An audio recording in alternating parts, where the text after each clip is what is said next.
Well, welcome back from lunch, everybody. Hope you enjoyed it. The food was delicious today.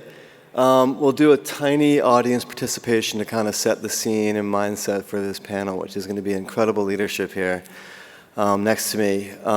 Take 2 deep breaths right now.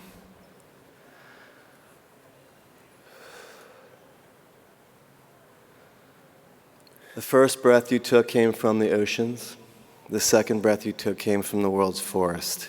And you cannot underestimate, as you know from this film, and what you know about biodiversity and the importance of trees on our planet for our mental health, the air we breathe, all the species that harbor in them. Trees are a crucial life force and actually the system that creates life on our planet.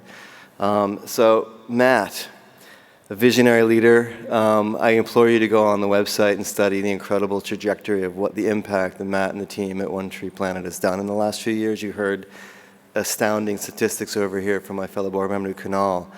Matt, give a little overview of kind of the background of One Tree Planet, your vision globally, and then how you're leveraging sports right now. Great. So I just wanted to make it simple for people and businesses to give back, help the environment. A lot of people feel paralyzed, too big of a problem to do something. So I started One Tree Planted, and we plant in 5 regions around the world: North America, South America, Asia, Africa, and now in Europe. And just last week, we celebrated our 100 millionth tree in 9 years. Thank you. So we plant in over 70 countries right now. And just to give you a kind of a context in terms of One Tree Planted, I'm going to localize it. So we're in Seattle right now. So if you take Amazon and you say, hey, Alexa, plant a tree, that all goes through One Tree Planted, and we plant in 4 critical regions around the world for Amazon. Number 2, Microsoft. So Microsoft gave us a really big budget to try and help with urban tree planting, critical areas that needed tree canopies. So we identify those sites all around the world for them, plant trees in urban areas. And then number 3, Starbucks. So again, these are all 3 local brands, but Starbucks during Earth Month, if you took your loyalty points on your app, you could redeem that to plant trees. And then let me go to an example now on the sports side and entertainment. Coldplay. So when Coldplay was really thinking through how they could do more for the planet, they wanted to plant a tree for every ticket sold. Their tour is having about 10 million tickets sold, and they wanted us to identify projects as they toured around the world. So we plant over 10 million trees for Coldplay. And then I take the New England Patriots. So they represent 6 states. They came to us to ask them to find projects in those states so they didn't have to figure it out themselves.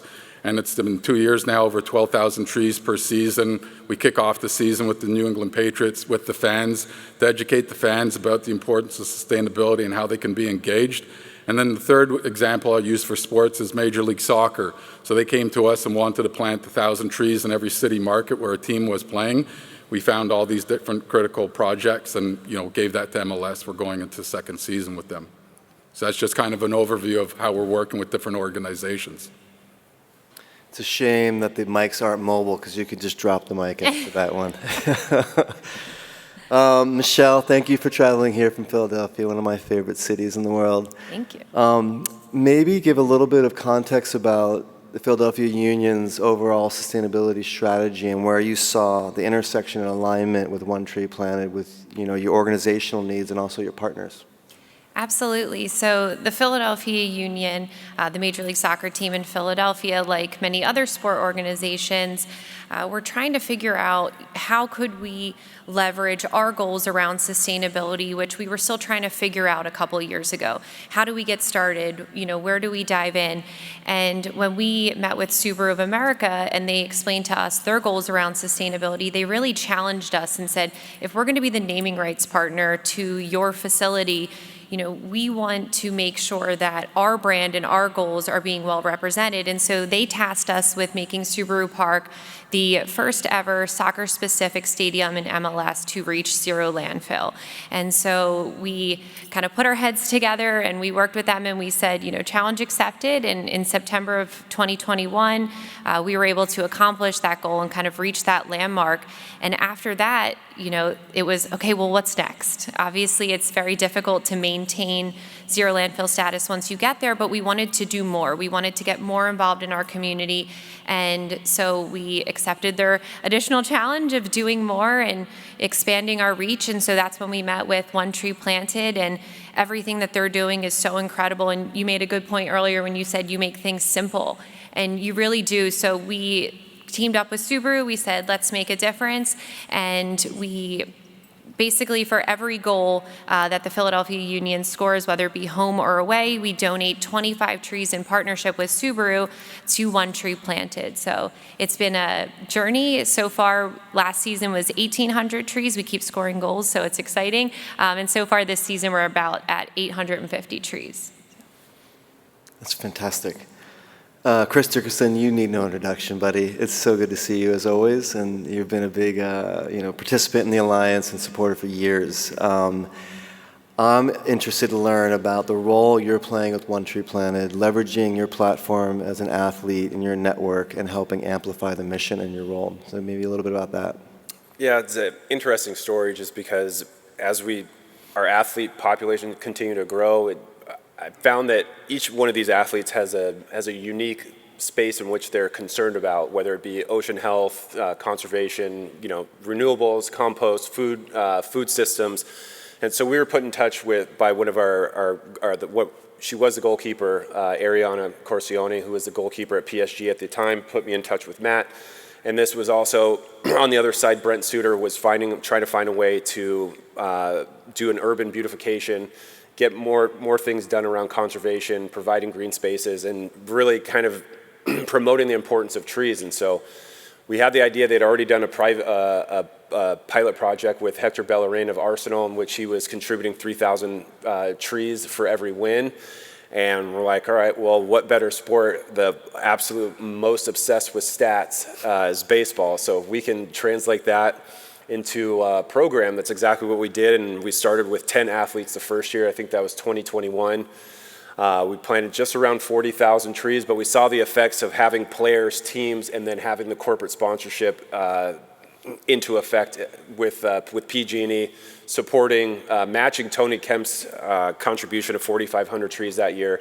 And then it's just the dynamic around just building it. It sounds corny, but if you build it, they will come type of deal. And it's one thing to have an organization where athletes can feel safe and pursue environmental initiatives, but what are those initiatives? And having One Tree Planted put together the Play for Trees program to make it super easy for athletes, because at the end of the day, we have to focus on our game, but it doesn't hurt to use that performance to contribute to a huge impact off the field. So last year, word of mouth, putting together different pieces of content and having players promote it only grew and gained the attention of other athletes. So last year we had 30 athletes, and our total last year was 130,000 trees planted with 30 professional athletes over 5 different sports. And it's really cool to kind of have the breakdown, whether it's team wins, it's clean sheets, it's assists, it's goals, it's home runs, it's extra base hits. To have these guys fully involved and then come out and personally get their hands dirty, it changes the game when you have athletes that aren't just saying that they're doing something as a gesture, but they're actually being able to have it in the opportunity with their team to address a lot of these issues that are going on right outside of our own backyards at all of these stadiums and venues. You had me at Arsenal. Thank you. My favorite team. That's amazing. And now I guess some of you could probably take this, probably for you, Matt, but we're now thankfully in an era where data is crucial, measurement is crucial, science-based target setting is crucial, and we have to make sure that we're delivering and we're on the right trajectory and the speed to meet the challenges we're facing. So give the audience a little understanding of how you're measuring trees that you're planting and the impact you're having on the planet and the communities you're serving. Sure. So a lot of big brands were reluctant to maybe give X amount because they weren't sure. The transparency wasn't there. Did it get planted? Did it survive? So we use a term in the industry called MRV, monitoring, reporting, verification. So we could access any site around the world, and we use satellite technology using Airbus, Planet Labs, et cetera, where we can get to 30 centimeter resolution, and then we fly drones over the sites that could get down to the blade of grass And then we have people in the field with tablets. All this data comes back to a centralized data point, and we can look at all the metrics. So we look at the co-benefits. So you could look at trees planted, hectares restored, biodiversity that's coming back to these projects. We use a thing called eDNA, where we sample the water, and we can actually show how much biodiversity is coming back, soil quality, air quality, carbon. So a lot of these big brands like Nestle, we source projects for them and they log into a portal. So I think a lot of brands can really jump on and stand behind this because all of the data points are right there. And I really feel that brands should be leading with the co-benefits, core benefits. So how much jobs were created, how much biodiversity is coming back, how we're giving better water quality, air quality, and how much health overall improves, so you can track all of that. So I think it's critical right now these days. That's great. Michelle, one of the challenges that teams have is how to make your strategy and objectives relevant to your fan base. Communications has always been a barrier, making, terminology we use, a lexicon that's emerged over like the last 30 years in the movement. It's very specialized, there's a lot of jargon. How do you get fans to embrace what you're doing and drive awareness around the importance of this program and what you're doing within the Philadelphia Union, your community? Yeah, absolutely.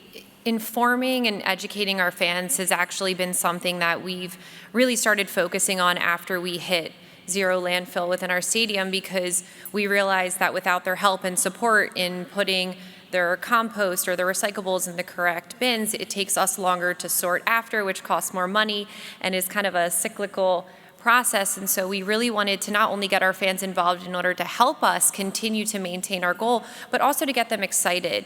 It is very important to our fans that we're not only saying we're going to make a difference, but we're actually doing that. So in stadium, we have a video board screen, so every time we do score a goal, you'll see 25 trees pop up on the scoreboard. It gets our fans excited. It'll say the total number of trees that we have donated throughout the season. But we also then task our fans to get involved with us. So we actually have a program called You Serve, which is ran with our partners at Beambo Bakeries, and we actually reward our fans for giving back and getting involved in the community. So in order to kickstart our One Tree Planted efforts this season, we actually put it out on our You Serve site for our fans, Subaru volunteers, front office staff to actually go out and plant the first 25 trees as a part of our initiative with One Tree Planted. And so it actually gets them out, gets them involved, and then we reward them with unique incentives like being able to come to an open practice or get autographed items. So it's incorporating the sport into, them giving back and making it feel like it's even more impactful. That's great. Chris, I think one of the biggest pillars and crucial elements of the movement is youth development and education, eco-literacy, and it's been incredible to see over the last 25 years the evolution of eco-literacy in K through 12. You have this incredible platform. You're an icon. You're an athlete. Kids look up to you. How are you bringing youth leaders into the conversation? They do, man. And there's a question here from the audience as well about how students or student athletes are participating in experiential learning and learning about the work that you're doing. I think that's the great thing about sports is because it's because there's so many youth programs that are already attached to the organizations that it's been really easy for us to have these kind of open invites for them to be activated. So whether it's doing a waste sorting or compost workshop, for Minnesota last year, I think that was one of the best examples of what we've been able to do with the Sane Center, is having that, 700 kids that are going through that summer program and having lessons about waste sorting, but having a community garden and teaching them about the cyclical nature of food waste and being able to just instill best practices. Having the Joe Ryans, the Nelson Cruzes come out and take part in these to draw this attention from these kids in these youth programs, but also just break it down for these everyday actions that they do as how to sort their food, what happens to that compost, how we're providing compost bins to then break that down to go back into the garden that then enhances food for that local community that's already in kind of a food desert as it is. And then looking at from a strictly sports standpoint, there are so many kids that go through hockey camps in the winter, baseball camps, soccer, How are we getting these kids away from single-use plastic? How are we putting reusable water bottles in their hands? How are we getting flow water stations and refill stations so we're creating this ecosystem among youth athletes that can go and take these best behaviors home? But it relies on, it has to be the tools. We can't keep telling these kids what and what not to do. Like, we have to start implementing the tools and creating a system for them.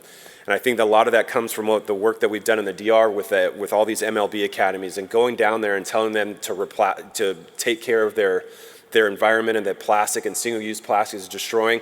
Well, yeah, that's great, but at the end of the day, they're going to go back to their academies, and they're not going to have the recycling bins. They're not going to have reusable water bottles to have these behaviors. So having these athletes come out and to participate in these events and drawing that in to be able to personally have this effect and teach them about how to best use these best practices at home is a tremendous thing for us. And starting that early, whether it's 8 years old to 12 years old, to seeing what's happened last year, and our student athlete group that we had through the Green Sports Alliance, and some of those individuals, those graduates are here in this room, have now made the jump either with the Green Sports Alliance or to professional sports teams.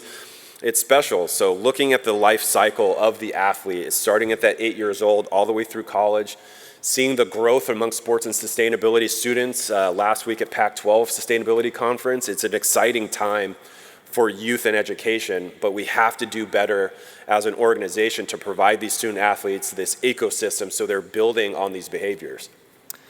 I want to stay with you for a second and talk about environmental justice. I know that's a topic that's been near and dear to the Alliance for many years, and a lot of leaders like Kunal and others have really brought that issue into the sports sector. It helped us learn about the impact that we can have to improve the lives of people in and around sports communities and around. So I've been away for 10 years. I love that I'm coming back to the U.S., and the social movement and environmental movement are really starting to harmonize. And I hear climate equity on everyone's lips right now, and every mayor and leader I'm meeting or governor, it's there. There's still a lot of natural capital inequality, and trees in areas that are lower economically depressed areas of our cities. How are you leveraging your platform to ensure that living infrastructure like trees that improves the air quality, visual appeal? There is studies that show the economics of a tree in your community. It has tremendous value beyond just dealing with climate. How are you guys leveraging your platform to kind of bring trees into communities in need? Yeah, I think last year was super exciting for us, and shout out to Tanner. Tanner's around here. He's our urban forestry specialist, and it's been a learning process for me, ever since the unfortunate events of George Floyd, and understanding that it goes far beyond, it goes into the environmental and the inequities that we experience. And you look at the redlining and the actual meaning behind on the other side of the tracks. And I think that was never more apparent than the Tony Kemp event that we did with Oakland, and literally going across and seeing the inequity and the lack of tree cover, the lack of green spaces. And to have professional athletes and teams address these areas by putting in 25, 50 oak trees that are going to offer shade, better water quality, greater air purification, because this, Oakland A Stadium is literally right across from the airport. And then the following year, creating this eco barrier across from the airport at the Martin Luther King walking path. And so it's all these instances that we've been able to address, being in Milwaukee and putting in 30 fruit trees in an underserved neighborhood in Milwaukee, and having 7, 8 athletes out there at, what was the name of that? Victory Gardens. Thank you, Dave. Victory Gardens, but yeah, fruit trees, food insecurity, inequities, like all these things, and to have that platform for these players to actually commit, but not just as a gesture where we're just going to plant trees, in Minnesota where nobody's going to ever see them, or in a national park. Like, these guys are getting out into the community, getting their hands dirty, and actually just the demand to do these events has been tremendous. Like, I want to do this in the off season in Nashville. I want to do this in the off season in Cedar Rapids. That's exciting, and it should be exciting for the team, knowing that you have this type of involvement where you can use this platform to bring in your corporate partners, to bring in your youth programs, to all experience this as a community. Because if you look at it, all of these places right outside of our backyards, if you look at Urban Tree Canopy and the Tree Canopy score, they're really low, right in, places like Houston, Oklahoma City, we have the ability to change that narrative with all these communities that we love and enjoy, and we come to watch, these athletes. But once you step outside, there's a lot of work to be done. A lot of work to be done. How many trees are being planted for the summit? 10 trees for every attendee, and it's being planted here in the Pacific Northwest, and it's actually really contributing to the resident orca whale. Yeah. It's an amazing project. And just so everybody knows, these trees that are planted in the Pacific Northwest, the resident orca whale is on the endangered species list, 75. And when we plant these trees, it's cooling the water temperatures, cleaning the water temperatures in critical watersheds all through the Pacific Northwest. And and then the salmon come back to spawn because of what we're doing. And the resident orca whale is very dependent on that for its food supply chain. Thank you for that. It's a huge partnership with you guys, so thank you for that. It's a big deal. Keeps our salmon safe out here in the Northwest, as you say. One last question before we adjourn the panel. Michelle, just the power that a sports enterprise has. You talk about partnership with Subaru, but it's also the civic partnership and the policymakers that are around the venues that you guys are custodians of and the fan bases you support.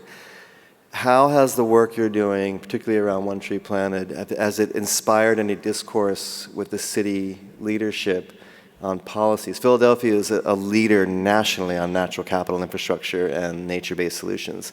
Is there any tipping points happening with your work that you're leveraging your work to kind of inspire what Chris is getting at and dealing with ensuring there's proper investment in nature-based solutions in communities that need it most? Yeah, I can definitely speak to the kind of power of partnerships and, being a large contributor to the community. We have all the local organizations in the area around the Philadelphia Union have actually band together as a part of an alliance to make sure that we are contributing to the community. And so as we're expanding our campus in particular, and we're partnering with other organizations in the area, we've really been at the forefront of, we need to make a difference in the community, and we need legislation to help us and to support us because it's expensive and it is not easy to do on our own. And so tapping into different resources in the local community has really helped us leverage our goals and get there. So that's great. Thank you all for your contribution and insights today and the great work you're doing as leaders on reforesting our planet, which is crucially like one of the core essence of the solutions we need to be having in the world right now.